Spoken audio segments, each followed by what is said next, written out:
ওমানের সিপ বিলাতের মাবেলা এলাকার বেশ কিছু অংশে আকস্মিক বিদ্যুৎ বিভ্রাটের ঘটনা ঘটেছে। অপ্রত্যাশিতভাবে বিদ্যুৎ সরবরাহ বন্ধ হয়ে যাওয়ার এই বিষয়ে একটি আনুষ্ঠানিক বিবৃতি প্রকাশ করেছে সরবরাহকারী প্রতিষ্ঠান নামা ইলেকট্রিসিটি ডিস্ট্রিবিউশন। আকস্মিক এই সমস্যার কারণে ওই এলাকার সাধারণ বাসিন্দারা সাময়িক ভোগান্তিতে পড়েছেন। প্রতিষ্ঠানটির দেওয়া আনুষ্ঠানিক তথ্য অনুযায়ী স্থানীয় বৈদ্যুতিক নেটওয়ার্কে হঠাৎ করে দেখা দেওয়া একটি যান্ত্রিক ত্রুটির কারণেই এই বিদ্যুৎ বিভ্রাটের সৃষ্টি হয়েছে। তবে এই অনাকাঙ্ক্ষিত সমস্যার সমাধানে কর্তৃপক্ষ অত্যন্ত গুরুত্বের সঙ্গে দ্রুত প্রয়োজনীয় পদক্ষেপ গ্রহণ করেছে বলে জানানো হয়েছে।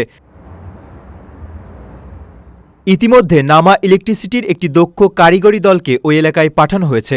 তারা ত্রুটি শনাক্ত করে যত দ্রুত সম্ভব গ্রাহকের বিদ্যুৎ সরবরাহ পুনরায় স্বাভাবিক করতে মাঠে কাজ চালিয়ে যাচ্ছেন।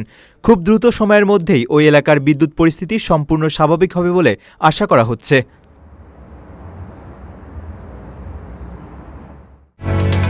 ওমানের সেরা রেট দিচ্ছে বাংলাদেশি প্রতিষ্ঠান গালফ এক্সচেঞ্জ। প্রিয়জনকে টাকা পাঠাতে আজই আসুন আমাদের যে কোনো ব্রাঞ্চে অথবা কল করুন স্ক্রিনে দেয়া নাম্বারে। গালফ এক্সচেঞ্জ, বাংলাদেশিদের প্রিয় এক্সচেঞ্জ।